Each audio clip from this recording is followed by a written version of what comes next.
Welcome to ProjectME, the podcast. I'm your host, Tiffany Carter, the founder of ProjectME, multimillionaire entrepreneur, former TV newscaster, money-making expert, female empowerment speaker, and self-proclaimed office supply addict.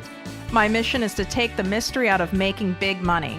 Every week on ProjectME, the podcast, I'll share success tips, strategies, and stories from other entrepreneurs, experts, and millionaires, showing you exactly how you can achieve your most exceptional life. Now let's get to it.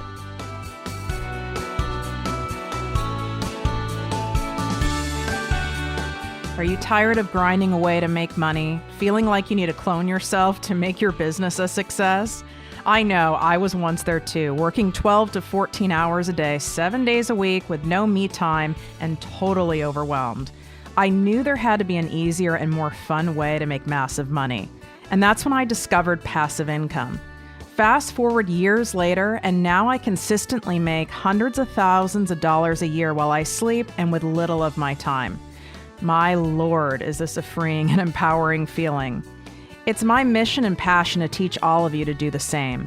So I created the exclusive ProjectME Passive Income Posse, where I directly teach you how to incorporate passive income streams into your life and business.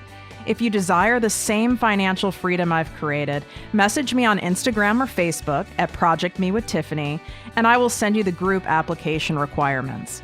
We're keeping this group small so everyone gets customized guidance and attention. All right, now back to today's episode.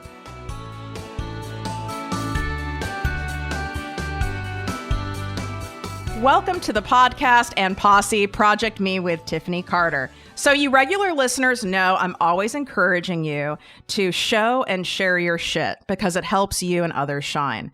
So I invited a powerhouse female entrepreneur on today who has turned her story of a near-death overdose into an empowerment business. Marian Bacol is a TEDx speaker. She's also an international best-selling author and founder of the Thriver lifestyle. Plus, she's been featured in all the things like Elephant Journal, CBS, blah, blah, blah. All the things. So what's up, girl? Hi, Tiffany. Thanks for having me. Well, I'm excited to be here. Like, I handpick all my guests. So I really wanted to bring someone on. And I also manifest that, right? Like, realistically, you were brought to me and I was brought to you because we have kind of a similar story in the sense of mine's just a little different. Mine wasn't alcohol and substance abuse. I was sexually abused from age 11 to 21. So I've taken my story and have turned it into something in order to help other people. So I wanted my listeners to be able to see why it's so important to, like, obviously you have to do the healing first, right? But to share your truth and share your shit and what that does and what impact that makes on other people. So what are your thoughts around that? Oh, yeah, totally. And it's true. We attracted each other. We're on that same vibe because same thing for me, too. I was sexually abused since I was 10 by my father. And that's how the OD happened because I used to really have a double life. Growing up, I'm Asian American. It was very like you suppress everything. You don't do anything to shame the family. So I did all the things, checked off all the boxes from honor roll to, I was a quintessential good girl. But behind closed doors, I actually started abusing drugs and alcohol since I was 14. That was my only way to cope. And growing up, the same thing. I justified my actions with my achievements. I had a great title. I made a lot of money, so it's okay that I down this bottle of booze whenever I can because this is what everyone does. And in 2014, that's really when the overdose happened and the near-death experience that completely changed my life and really was my big spiritual awakening. So in 2014, you had your rock bottom. Oh, yeah. Yeah. So tell us a little bit, because in my experience in working with thousands of women, I know you've worked with tons of women too. What I've noticed is for people who've experienced childhood trauma, it might not be as, so to speak, dramatic as our stories, right? As I like to say, it might not all look like a Lifetime movie, which Yeah. our stories are, to be frank. Yeah, a telenovela. Right, exactly. Or it might be like, you were bullied. It doesn't, whatever it is, it affects you. What I've noticed is people go one of two routes. Well, I should say one of three. One is what you did and what I did, extreme overachiever. And I love what you said. I justified my actions with my achievements. Yeah. Yeah, it's like, listen, I'm an executive. Like, I pay all my bills. Like, I have a luxury car. Like, I just need to blow off steam. Okay, that's fine. And the second way is, which, big celebrity Howard Stern jokes about it, but it's true. Going into a profession to further abuse ourselves, such as being a stripper or a sex worker or something where we're doing something that's not in integrity with ourselves. So I see that. And the third way, to be frank, is death. Yeah. So you had a combination, and so did I, of 1 and 3. Like, you were just slowly killing yourself. Would you? Oh, yeah. Would you agree with that? Oh, absolutely. And I remember vividly that night that I OD'd. It's one of those times where at that same month, my niece and nephew, who were 6 months and 8 months, both died within a week from each other. So I was just at a very low point. And I remember that night, I was like, I just pushed myself and pushed myself. And I kind of knew that was going there, but I was like, I didn't really care anymore. If these innocent people, family members can die, like, what am I really doing here? So I was really pushing it, and I did. But in hindsight, that had to happen exactly how it happened, because I'm stubborn. All the signs from the universe had already been tapping me. It needed to give me a big blow for me to actually listen and pay attention. Like, you really almost died. It wasn't like an overdose like that I had in college where like my blood alcohol level was like, I think it was like 0.5. I could have died. But I wasn't like, I didn't have to be revived. Were you like revived? Yeah, I was convulsing. I actually, I saw, it's crazy. Like I saw from an outside perspective, I saw myself hovering over my body. Like, I had this out of body near death experience, and I saw them call 911. I saw my friends panicking. Like, I saw it from this, like my spirit, like literally like came up and saw it all. I went back up to source, and I had this experience of being able to choose whether I stay there in this unbelievable feeling of bliss and just oneness, or come back. And I chose to come back. I didn't know why at that time. I just knew like it just wasn't my time. And I came back into my body. I got revived. And after that, I realized like I was given a second chance, and I can't blow this away. Living in LA, I grew up in LA, so it was always with the parties and Hollywood Hill and all this stuff. It was so accessible and so easy that I knew I had to do something drastic in order to really change my life. So I bought a one-way ticket and I moved from LA to Miami. But Miami, I live in LA and I've partied hard in Miami. Miami's also a party town. Oh, absolutely. It is. But there's actually this place of it has this energy, and it's really, I think it's close to like the South American energy. And here I really dove into plant medicine, holistic healing, working with shamans and energy healers. And I think for me, I just needed to get away from my family and friends. They were just all in LA.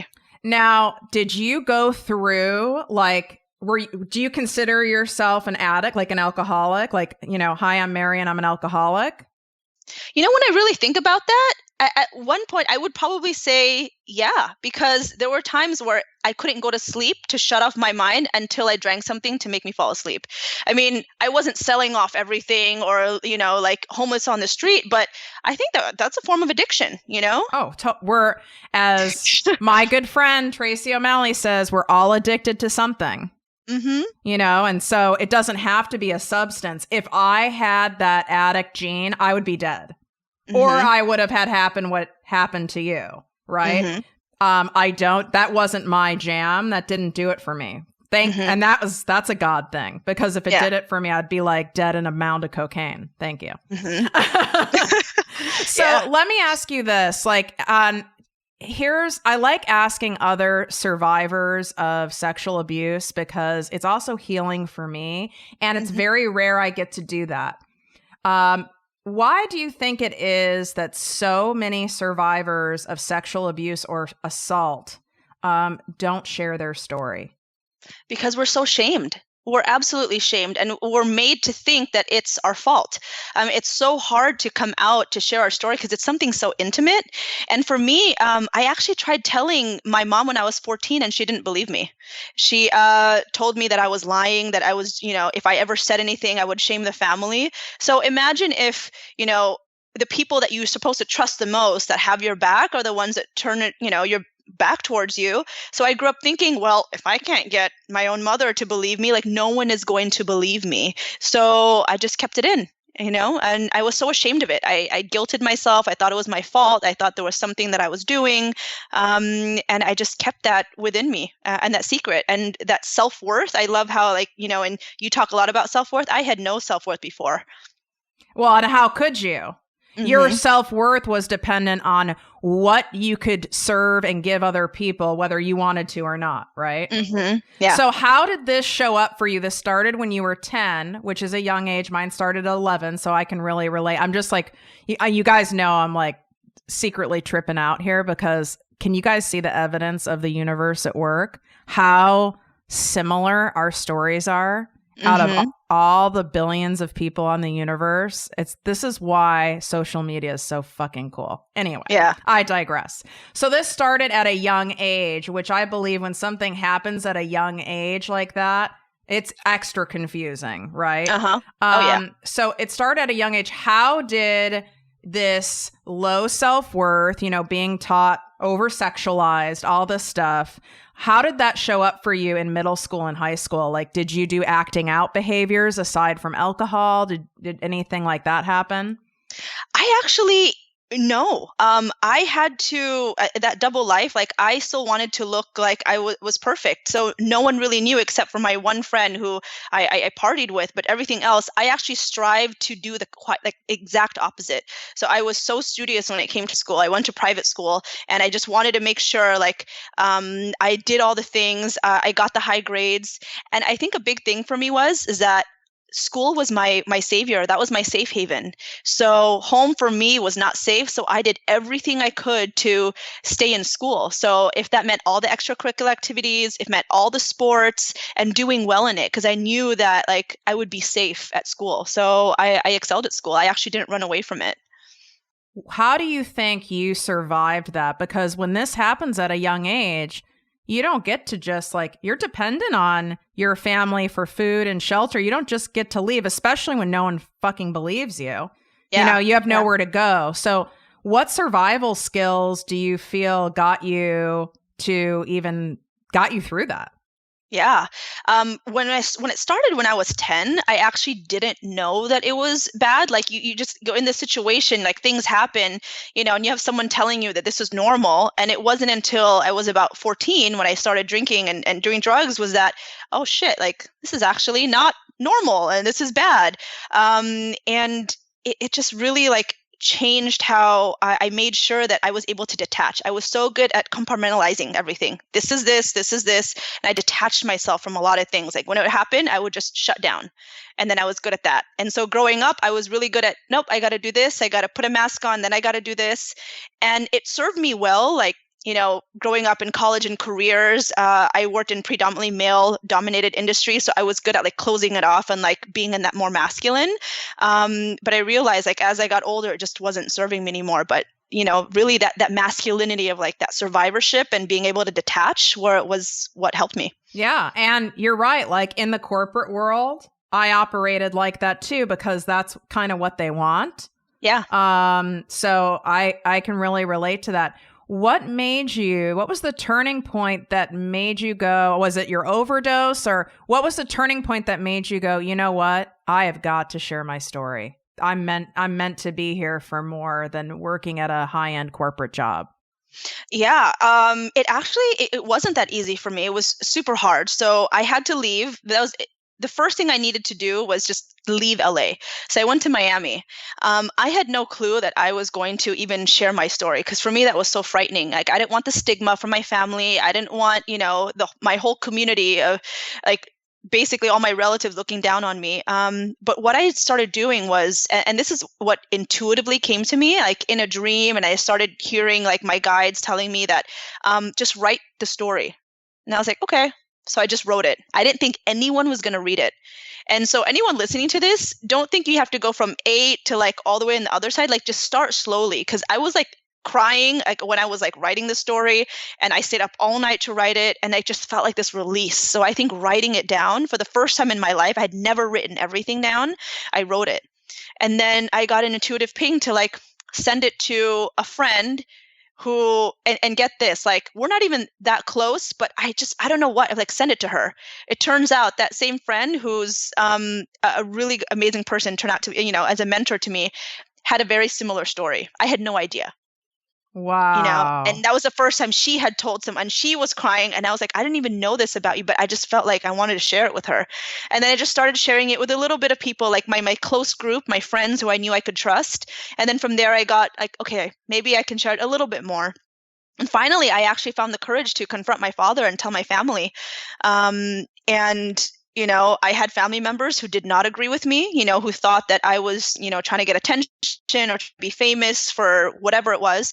But because I had my core group that believed me, that finally believed me, I was like, I don't care if you don't believe me or what you say. I know what my truth is.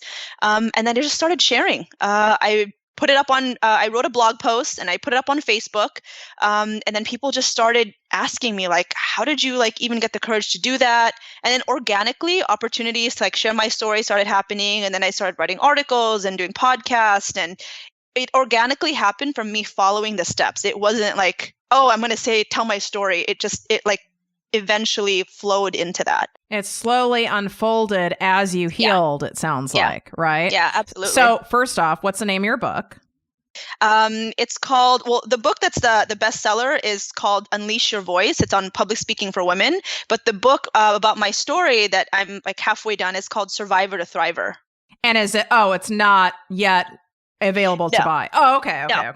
Yeah. It has to have some edits and revisions, basically. Mm-hmm. Okay. Because I'm like, well, now we all want to read your story. Okay. So we'll stay tuned and wait. I want to have a preview copy. Thank you. You will. You're all- So, God, I'm really impressed because there's a lot of people I work with that really do. Everyone has a story to tell, right?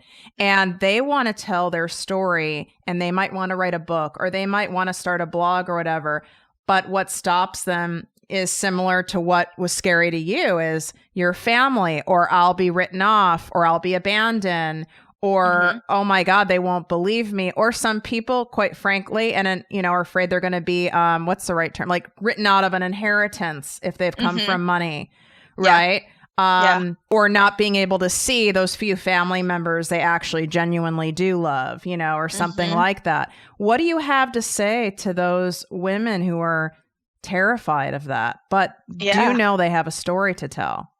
Yeah, it's one, really get that core group for me of friends who weren't family, because family, I wasn't sure. That was a gamble, because I had tried before and that didn't work. So it was my core group that no matter what, I knew that they believed me. And I also had, through my healing journey, I started having faith in myself. I knew that even if I thought of the worst possible outcome, which did happen, which is my mom is estranged from me, and family members, like everything that I thought was going to happen actually did. But I was like, that's okay. Because I was able to let that out, and be okay with it. Because even if you tell your story, and even if you know that you're right, you have to know that not everyone is going to believe you. And you have to accept that and be okay with it, but be okay with yourself that you actually did it for you. Yeah. And I love your advice on this, is having that a core support system that do believe you, because you're being realistic. And I'm a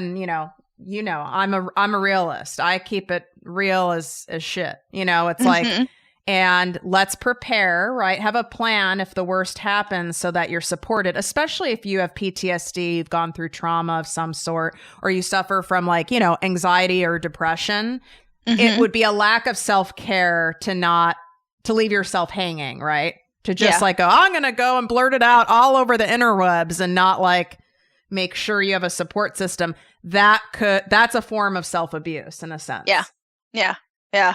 And it's you got to build your foundation, I studied a lot about, working with our chakras and our root chakra, and for me that was always the most like it was so imbalanced for me, and so through my healing that's what I really worked on roots, on like getting grounded in who I was and my truth and my core. And after I felt strong enough and I had other people who believed in that and I had that foundation, then I was able to really go up to my throat chakra and share that story with the world. But I had to have that foundation first. So you mentioned that you wrote all night and you did that process. And then you said that kind of the next step was you started writing some blog articles. So did you write some blog articles and then go and submit them to various like big blogs or like-minded blogs or something like that? Yeah, yeah. I actually did one. What I did for Elephant Journal was the do's and don'ts of how to support a survivor, and somehow how to hold space. And I think one of the things that was really important, and what I absolutely loved, and it was from my own experience, is that when someone has something to share, we often think that as someone listening, we have to say something, right? And like oftentimes just you being there and listening is all that matters. You don't have to say anything. You don't have to say something smart or whatever. Just be there, be present. And that's enough, for someone to feel safe enough to share. I mean, so it was kind of like you were dipping your toe in the water, but not really, because that's a pretty big blog. You know what I mean? Like, so you must have been ready because it's a pretty big blog, but the likelihood that your family probably reads it is small, right? Is that what you were thinking? They wouldn't read that at all. Yeah, exactly. That's why I was like, well, maybe is that why partly you did that? Is because it was putting it out there, but you knew the likelihood of anyone in your family seeing that was slim? Yeah. Well, I actually wrote it on my own blog first, and then I linked it, and then I started sharing. But all the publications and the blogs that I ended up writing for anyways, my family would not read any of those at all. They're kind of not on that same wavelength.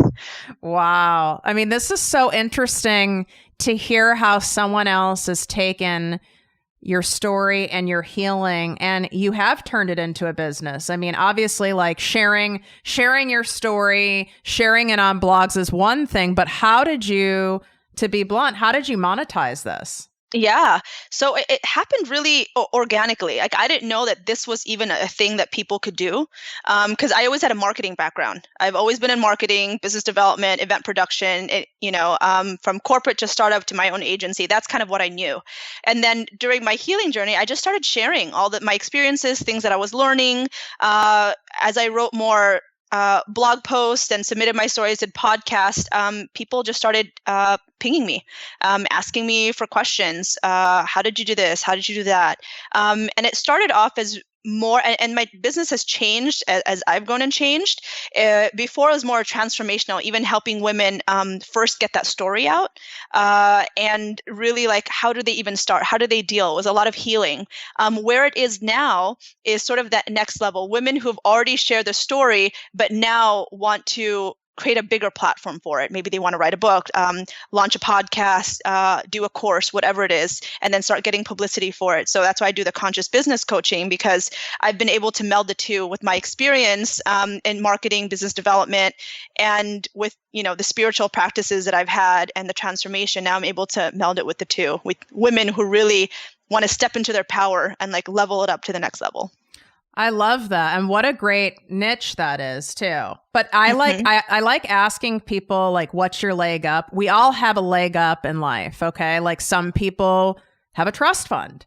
Some people are just naturally stunningly gorgeous, like Victoria's Secret model shit. Some people are naturally excellent communicators, and then it doesn't take much effort, in order to make them just incredible at it.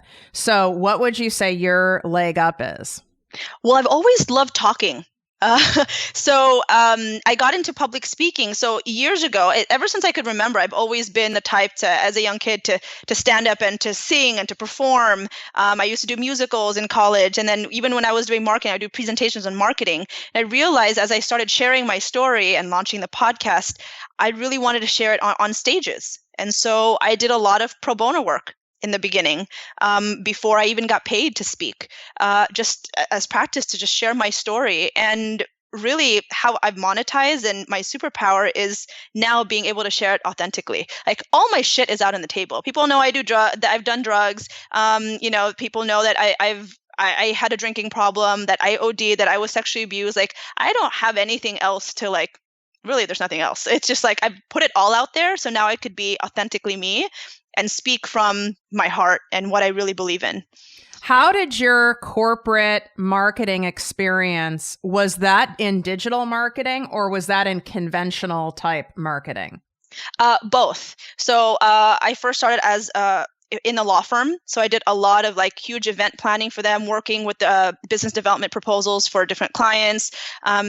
And then I went to an IT consulting firm. I helped launch at that time their mobile apps division. And then I started going to a startup, which was a food startup. And at that same time, I was actually a food blogger in LA. And I did some TV shows to talk about food, the new restaurants and trends. So I've done both. It was traditional first, and then it weaved into the digital space. But where it is now, like creating courses and doing this is different from what it was, years ago. Completely totally, different. Because I tell people like, yes, like I am a sales and marketing expert.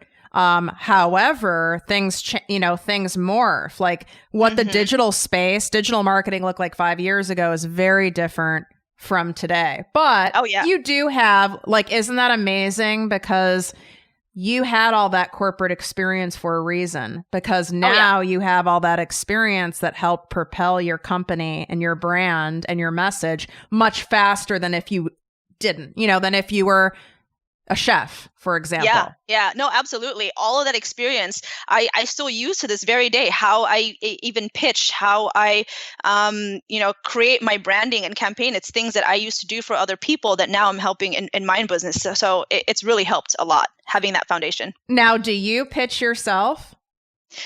Sometimes, depending on what it is. I have a VA that pitches, smaller things, but I think for larger opportunities, you want that human connection.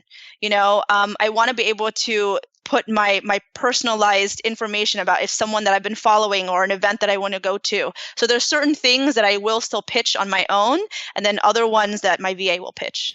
Did you pitch your TEDx talk?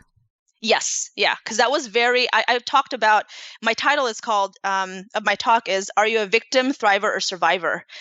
To be able to really put my heart and soul into it, it had to come from me. So you went through that whole pitching process, but you did it yourself. Yes. Yeah. See, and that's the thing. A lot of people, and, correct me if I'm wrong, or if you have a different experience, but a lot of people think, oh my God, I need to have, 50,000, 100,000 followers in order to pitch to get on bigger blogs or media opportunities or TEDx or something like that. And that's just a lie, right? Can you speak to that? Oh yeah, totally. Because it doesn't matter to a certain degree, yes, if you're known, but if you have, for example, let's just say TEDx, they want ideas that spread. So you have to have a really good idea and thorough line. It's not just a motivational talk. You can tell your story, but you have to weave it into what idea will really help change someone's perception. So there's a teaching aspect to it. I tell my story, but then the majority of it is actually the 4 pillars of living a Thriver lifestyle that I've learned through my work. And, you weave into how can other people take this idea. So with TEDx, a lot of people are like, oh, I have a story to share. That's not enough. You need to have a strong story and then an idea that is going to spread, because that's really the core thing. So you have to pitch according to what the needs are, and also find a theme. Each TEDx has their different theme. You have to make sure when you actually pitch it that you speak to their theme, or else your chances of getting picked are going to be slim if you don't even pay attention. Just some self-awareness. I think do your research, self-awareness, and then also when you pitch to larger publications, look at what they're writing. I think what people do is they send a massive blast and it's all cookie cutter. It's the same, and editors can see that. They're like, it's a copy and paste. Why would we, you probably pitched to so many people, and you made it so difficult. Why am I going to choose you? So personalize it. And another thing, be timely. So find out what's going on in current events, because that's what editors are looking for. And pitch it according to their audience. You can have your body the same, but like really personalize it on the intro and all the other things too. Yeah, I mean, you guys, I have an episode on ProjectME TV on how to get free publicity for your business. Mine is more geared to TV, but it's similar. It's like, you guys, it's not about you. And if you don't make it easy, listen, as a former journalist, I mean, ton of my friends are behind the scenes as producers. We're lazy. If you make it, if it's like timely and it's captivating and it makes sense for the audience and you've made it so freaking easy, you'd be surprised how many publications will do like a rip and read. And what that is they actually copy and paste your shit and put it in an article because they need more content, especially now. So I absolutely agree with everything you say from being on the journalist side of it. Yeah. And so it's no wonder why you've been successful in pitching yourself, because you get it, right? So you guys, that's a real tangible, actionable thing. And again, right? She did this. She got a TEDx talk. She's been on CBS, Elephant Journal, and she did this. And it's not like she has a shit ton of followers. Last time I checked, you're not a Kardashian, right? Nope. So, I mean, you can do this if you make it relevant. You don't have to be, so to speak, a somebody, right? You don't have to. But the catch is it is more work and it is tedious as fuck to sit there and personally craft each pitch, right? But it's worth it. It's absolutely worth it, because you will get, and it's all like this ladder approach that, you'll have smaller publications that no one knows yet. And I know for sure. So for example, in TEDx, they ask, what's your experience in this?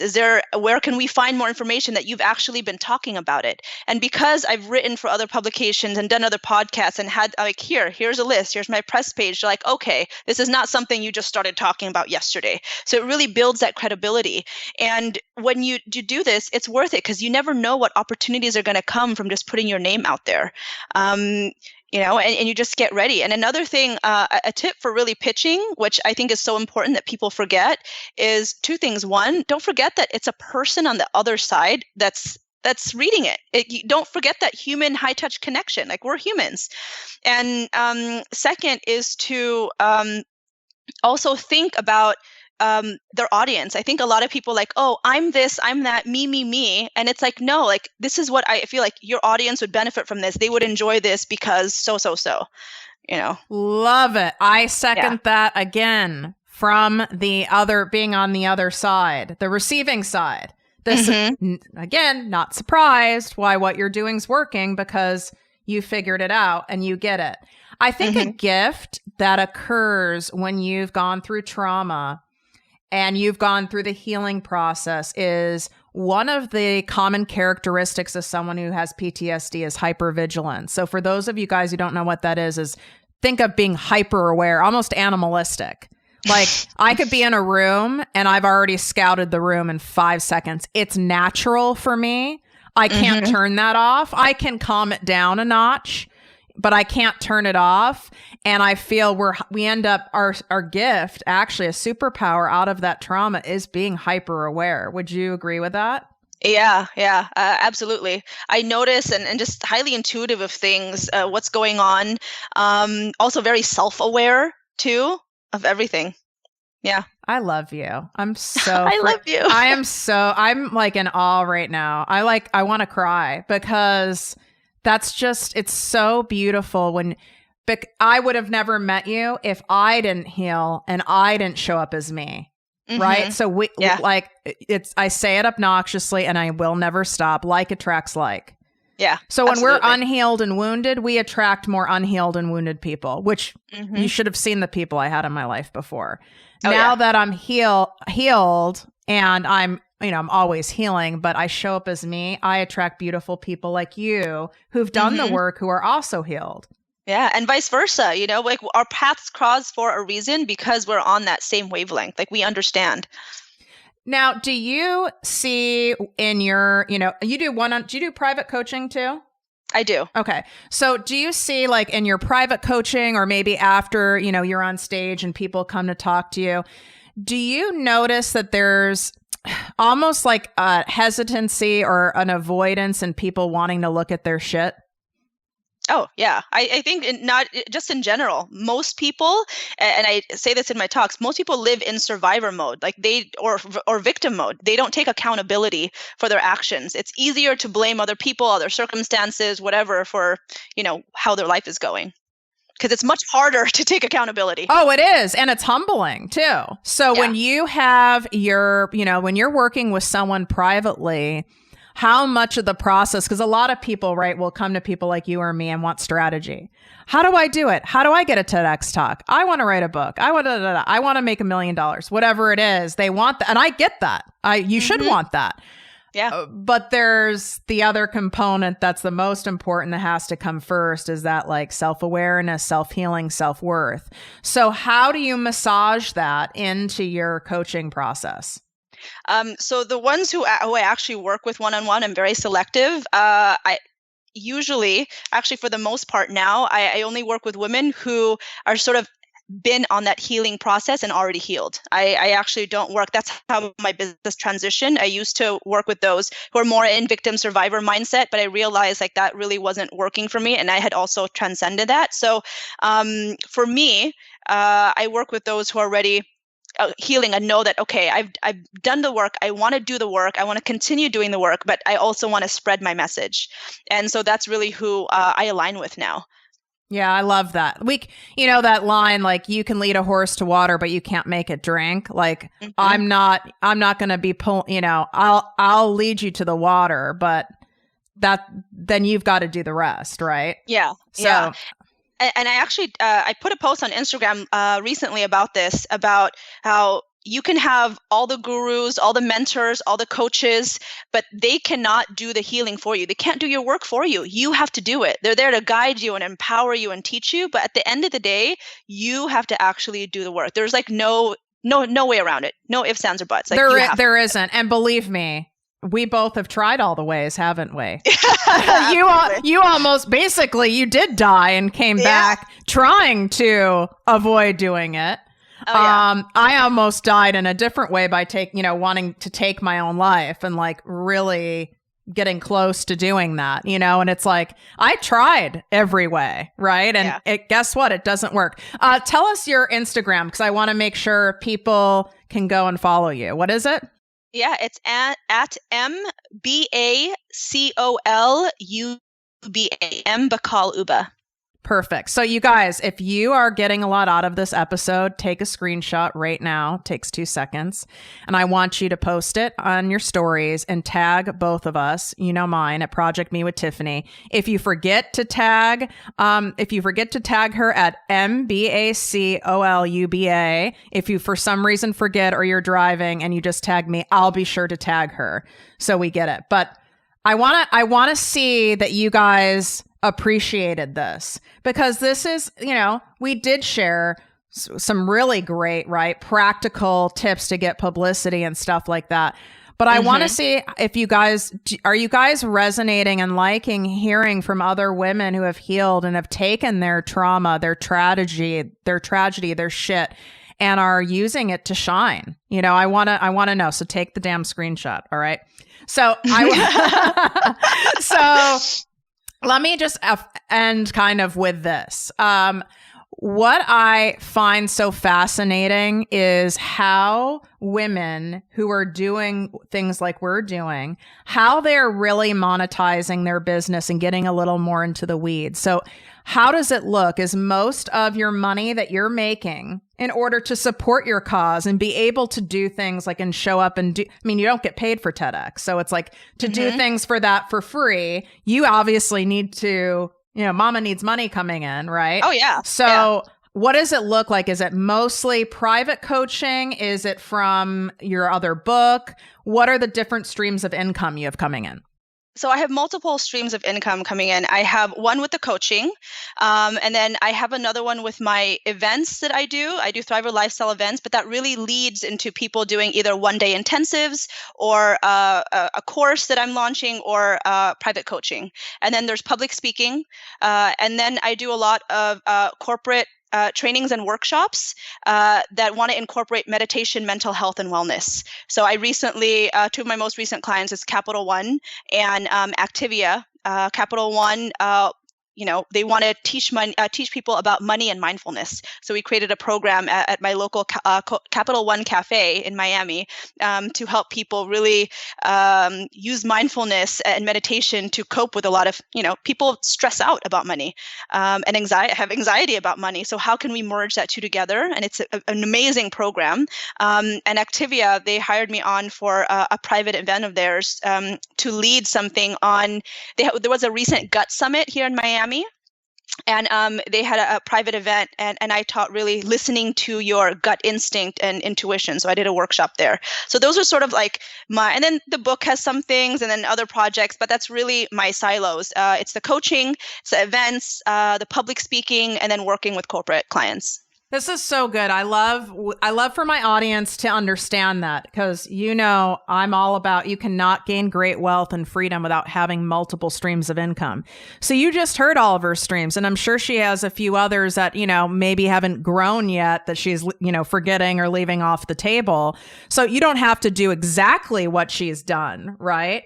But, think about that. Like a lot of you guys might not know, I do heavy amounts of corporate sales training, mostly in because that's like a niche I have is in pharmaceutical and medical. Plus they pay big, to be frank. And I do that. And you can't, and a lot of those, when you're doing those closed trainings, you can't video it. You can't take photos because it's for employees only. There's confidential information, but it's very lucrative, right? And it's still in your wheelhouse. And it allows you, right, to be able to have more income coming in so you can give back in ways like you did, like with your TED Talk, or you don't get paid for submitting those blog articles, right? Yeah. So it gives you that room, that freedom to be able to do some of those things, right? Yeah, to support the causes that I truly love, because I do pro bono working with women and children and teaching them talking about meditation and mental health, and I'm able to do that. They can't pay, but because it's so close to me, I'm able to do that because I have, other sources of income. Love it. So you guys see how this works. Take a screenshot. Let me know that I know you're getting it. You can also, and I imagine you answer all of your DMs yourself. Yeah. Okay. So do I. So you guys can reach out to her, reach out to me, any questions. And, I know that she's just as sensitive as I am. If it's something more personal, like some of the trauma stuff we talked about, we keep that really confidential. So just know that you're not alone.